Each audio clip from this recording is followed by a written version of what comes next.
suis Carl Lacharité. Je suis un psychologue qui est professeur titulaire au département de psychologie à l'Université du Québec à Trois-Rivières. Je dirige aussi le Centre d'études interdisciplinaires sur le développement de l'enfant et la famille. Et à l'intérieur de cette unité de recherche, il y a différentes équipes. Et je suis responsable d'une équipe qui se consacre à essayer de mieux comprendre et mieux intervenir dans les situations de négligence envers les enfants.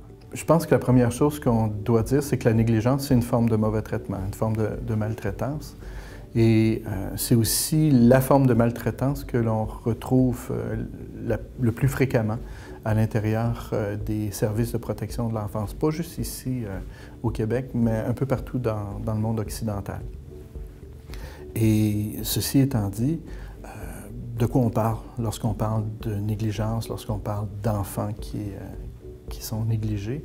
On parle principalement de situations où un enfant, lorsqu'il se retrouve dans sa famille, lorsqu'il se retrouve dans une communauté, cet entourage-là n'arrive pas à répondre adéquatement à ses besoins de façon suffisamment adéquate. Et ça peut mettre en péril sa sécurité et son développement.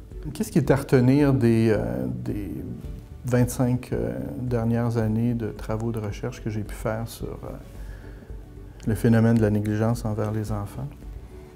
Je pense qu'il y a une chose principale qui est importante à retenir, c'est la manière de concevoir cette problématique, le regard que l'on pose sur les enfants et les parents qui vivent cette problématique.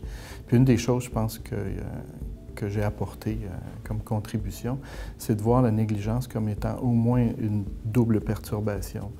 C'est une perturbation qui affecte la relation entre les adultes et les enfants.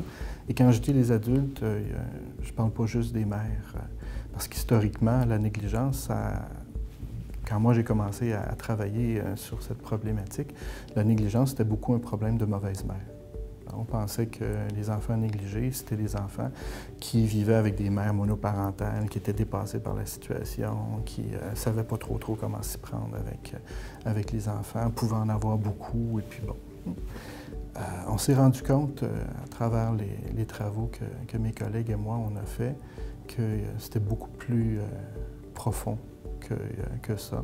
Et puis que la négligence, en fait, c'est un problème qui touche l'organisation sociale autour des enfants et des parents. Et cette organisation sociale, elle s'effondre dans les situations de négligence. C'est pour ça que cette première perturbation, elle ne touche pas juste les relations que les enfants ont avec leur mère, mais aussi les relations que les enfants ont avec leur père, avec les autres personnes qui sont responsables de leur bien-être dans leur entourage. Et ça inclut aussi les professionnels qui s'occupent de ces enfants. La deuxième perturbation, qui fait partie un peu de l'ADN de la négligence, c'est une perturbation qui isole la famille du reste de la communauté. Dans les situations de négligence, on n'a pas juste des adultes qui ont de la difficulté à répondre aux besoins des enfants, mais on a des familles qui se retrouvent isolées du reste de leur communauté, isolées de différentes façons, mais cet isolement-là crée des difficultés encore plus grandes dans la réponse aux besoins de l'enfant. Comment intervenir de façon efficace dans les situations de négligence? Je pense qu'une des premières règles dans l'intervention dans ce type de situation, c'est de considérer que ce qui est important de faire, c'est d'aider les enfants et les parents à faire des choses qui sont de base, à faire des choses très simples. Mais aussi de considérer que ce qu'ils ont à faire, que un peu tout le monde est capable de faire, eux, ils ont à le faire dans un contexte qui est très compliqué. Je vais vous donner un exemple pour illustrer cela. Tout le monde est capable de verser une tasse de café dans un verre.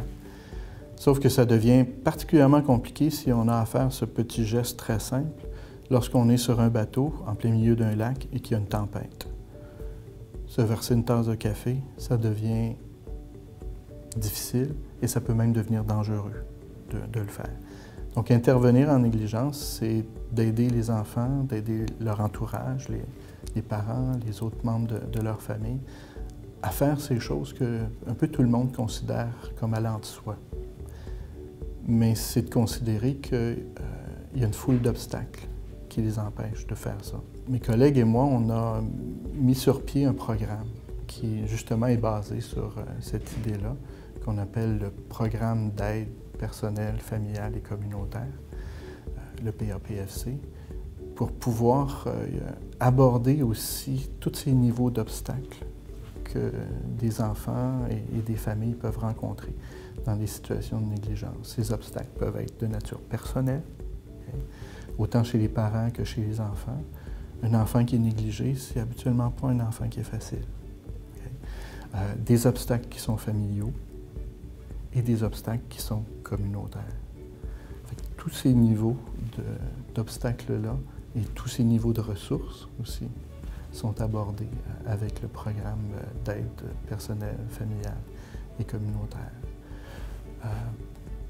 Il y a plusieurs volets, évidemment, dans un programme comme celui-ci. C'est un programme qui est multidimensionnel, qui exige la présence de plusieurs acteurs, qui exige de... Moi, le terme que j'utilise, ou l'expression que j'utilise, ça demande de faire village autour des enfants et des parents. On dit que ça prend tout un village pour élever un enfant. Dans les situations de négligence, ce village-là, il n'est pas là. Il s'est effondré. Donc, le programme vise à mettre en place des activités qui permettent à différents types de partenaires et d'acteurs de pouvoir faire village autour des enfants et des parents.